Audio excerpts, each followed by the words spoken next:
평강으로 우리를 충만케 하여 주옵시고, 그러므로 주님 오신 날까지 우리가 평강 가운데서 말씀 안에서 정결함을 받으며 소망 가운데 즐거워하며 살 수 있도록 도와주옵시기를 간절히 기도합니다. 세상이 우리에게 평안을 줄 수가 없습니다. 아버지 하나님, 주님만이 우리에게 평안을 줄 수 있습니다.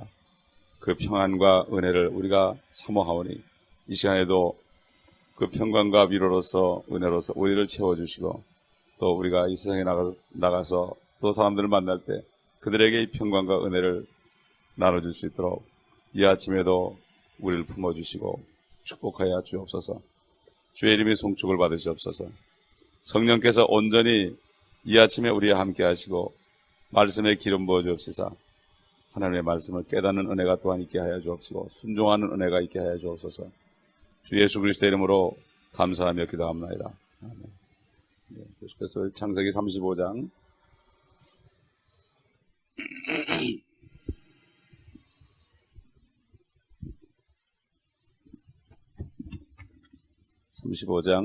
16절부터 20절까지 제가 봉독하겠습니다.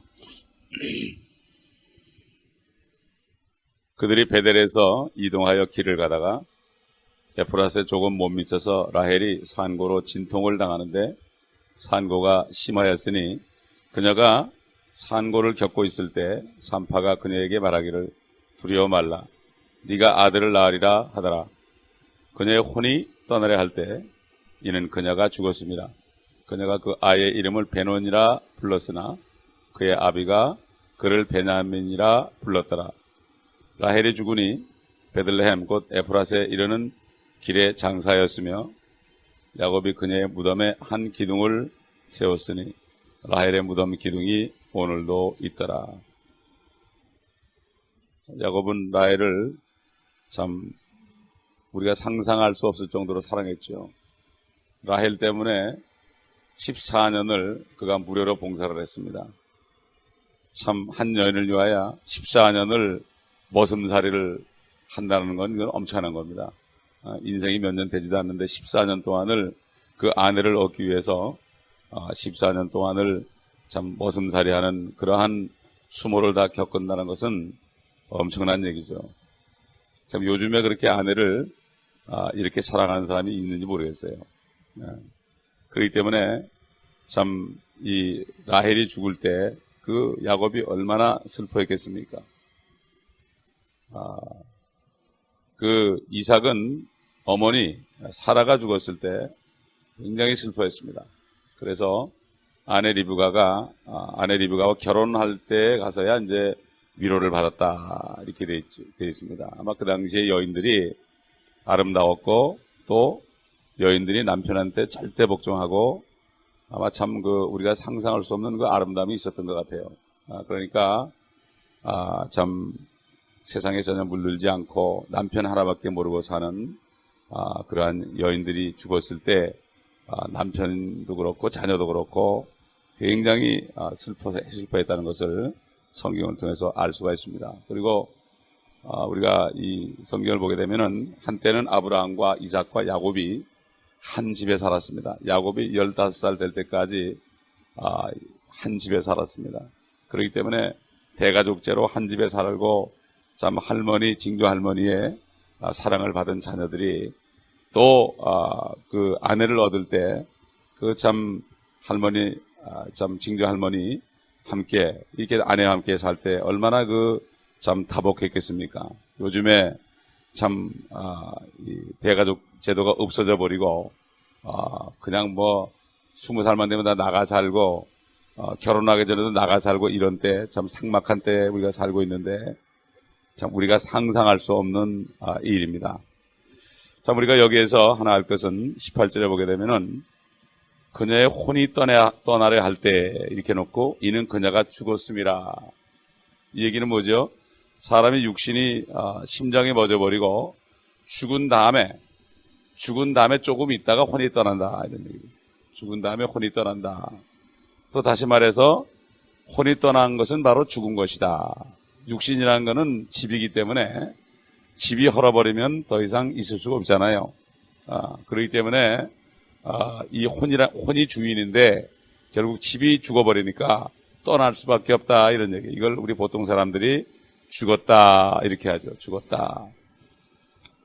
열왕기상 17장에 보면은 그 엘리야가 비가 오지 않겠다고 예언을 하고 결국 피신을 하다가 사르밧에 있는 그 과부의 집에 가서 거기에서 참 그들이 한 끼 먹고 죽을 음식을 먼저 먹고 그 다음에 그들을 축복했을 때 3년 반 동안 그 비가 오지 않았어도 엘리야와 그 사르밧 과부의 집은 먹을 것이 떨어지지 않고 살았다는 것을 우리가 볼 수 있고, 그런데 이상하게 그 아들이 죽었죠.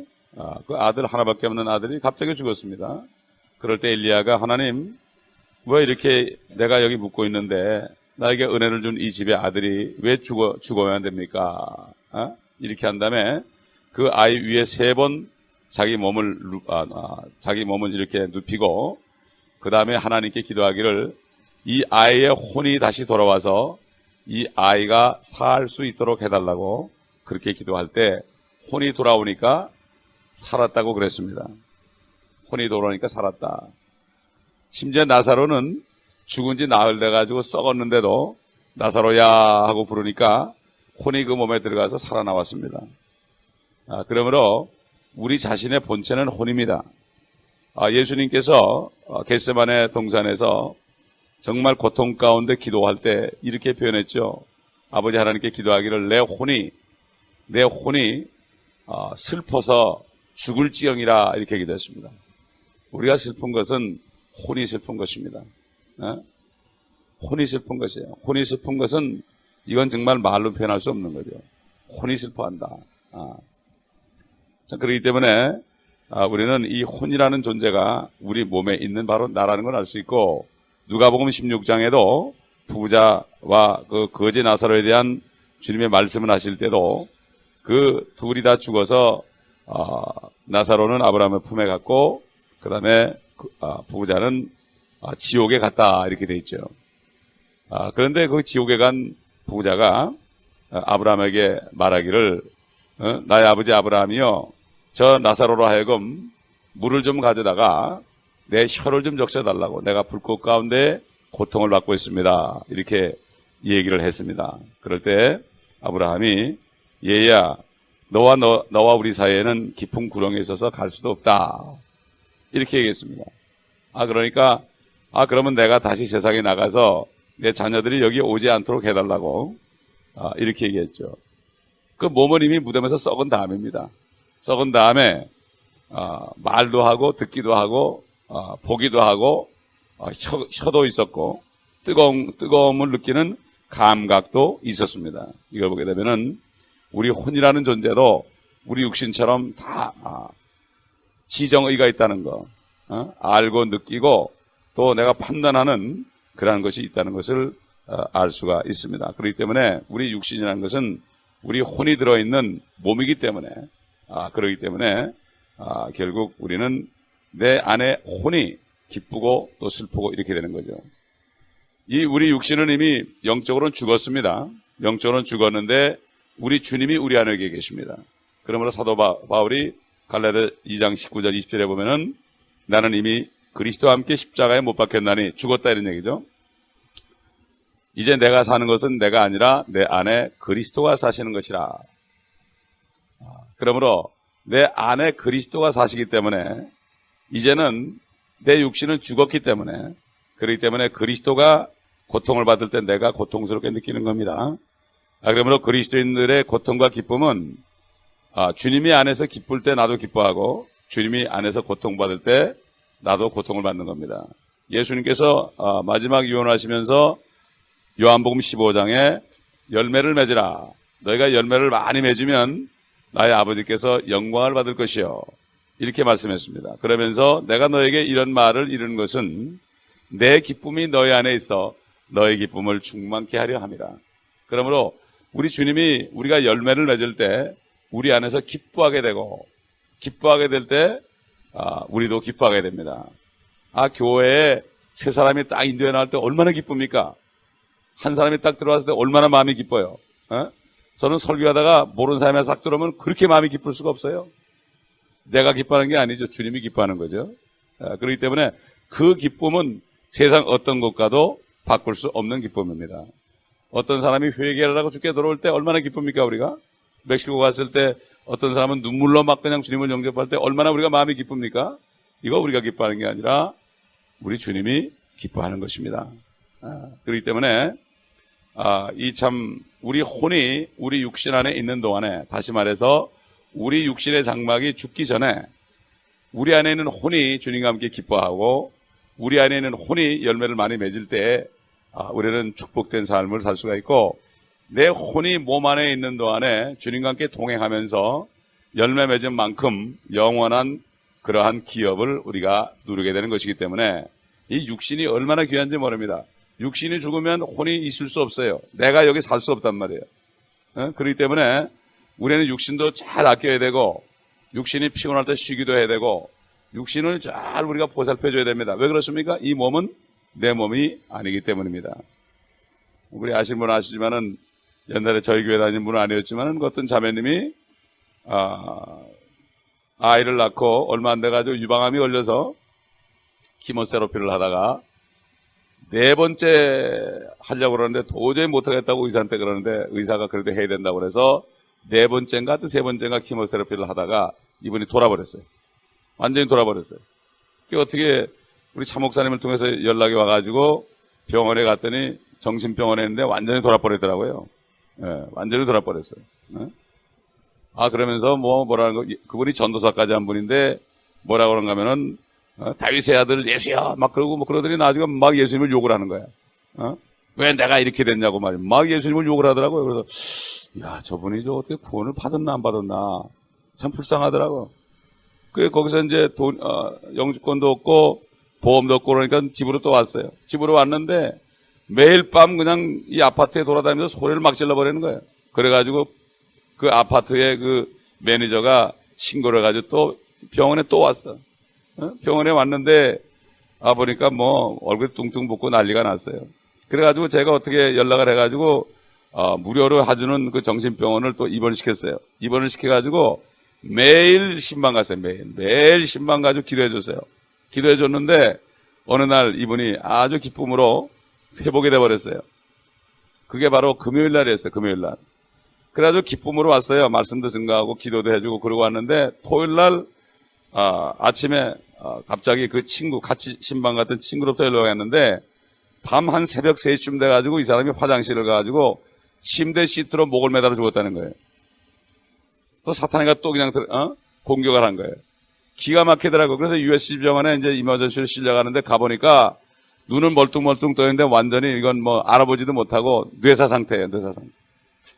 그래서 그 중환자실로 옮겨가지고 거기 있는데 참 기가 막히더라고요.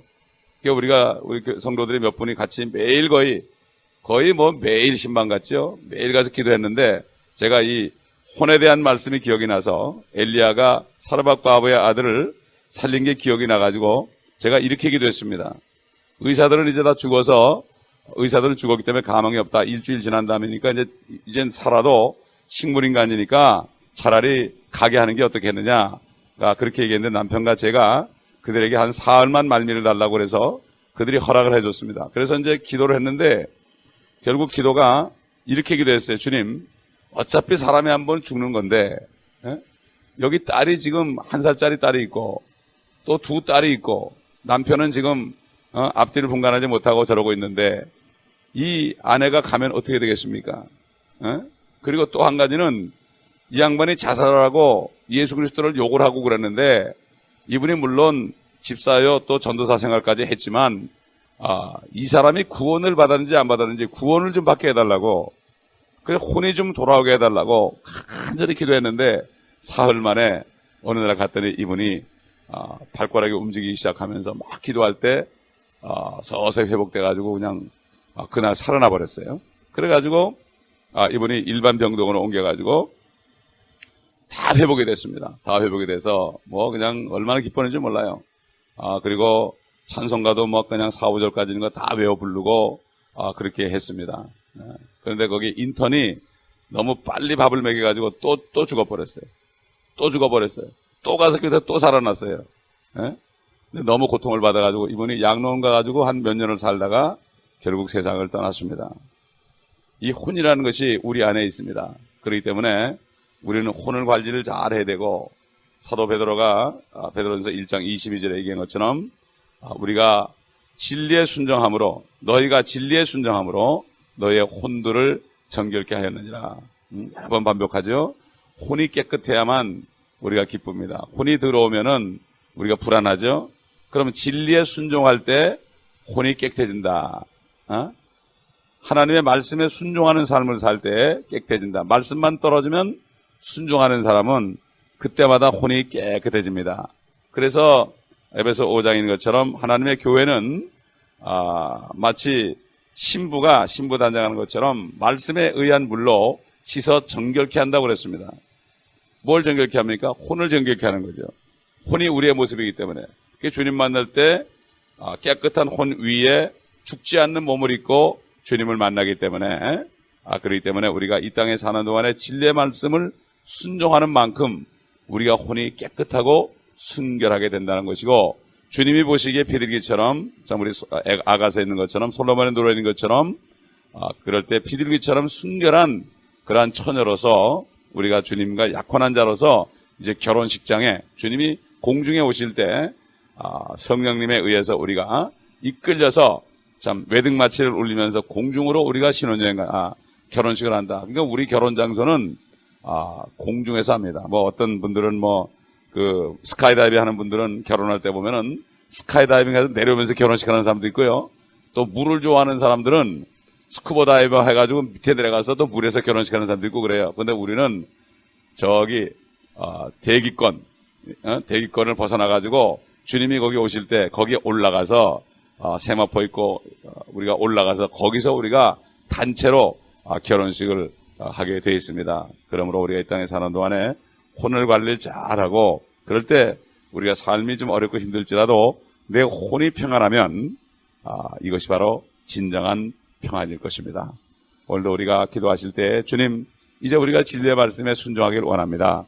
성령님께서 도와주시고 진리의 말씀에 순종함으로 계속해서 더 정결하게 되어서 성화되어서 주님을 정말 순결한 가운데 만나길 원하오니 우리를 도와주시고 우리를 축복하시고 지금부터라도 우리가 진리에 순종함으로 우리 혼이 평안을 누릴 수 있도록 도와주시옵소서. 그리고 이 평안을 다른 사람들에게도 전해줄 수 있도록 도와주시고, 특별히 교회에 있는 다른 성도들에게도 이러한 평안을 증거하고 전할 수 있도록 도와주시옵소서. 이런 기도를 하면은 주님께서 기뻐하실 줄 믿습니다. 아버지 하나님 감사합니다. 이 시간에 우리가 한 목소리로 통성으로 기도합니다. 정말로 이 땅에 있는 동안에 우리가 진리에 순종함으로 아버지 하나님이여 진정으로 우리가 우리 혼이 정결케 되어서 그 안에 주님의 기쁨과 평강이 충만하기를 원합니다. 아버지 하나님, 그러므로 그 평강 가운데서 기쁨 가운데서 우리 먼저 가까운 데는 가족들 또 성도들을 또 저들에게도 이 평안을 끼치며 세상에 나가서도 공포와 불안 가운데 두려움 가운데 살고 있는 많은 심령들에게 저들의 혼이 먼저 구원받을 수 있도록 인도하고, 또 구원받은 혼들이 또 이 교회에 와서 말씀을 듣고 진리에 순종함으로 깨끗하게 되는 이러한 축복을 우리가 전해주는 자들이 되길 원합니다. 아버지 하나님, 우리가 아브라함의 영적인 자손으로서 아브라함이 복이 된 것처럼 우리가 복덩어리가 되어서 영원한 하나님의 영원한 축복의 복을 우리가 아버지 가질 뿐만 아니라 이 복을 우리를 통하여 증거하며 전해줄 수 있도록 도와주시옵시기를 간절히 기도합나이다. 네가 복이 될 거라고 말씀하신 것처럼 우리도 아브라함의 자손으로 복이 되었습니다. 아버지, 우리 자체가 복이 되었습니다. 주님이 우리 안에 계시니, 복의 근원인 하나님이 우리 안에 계시니 우리가 복덩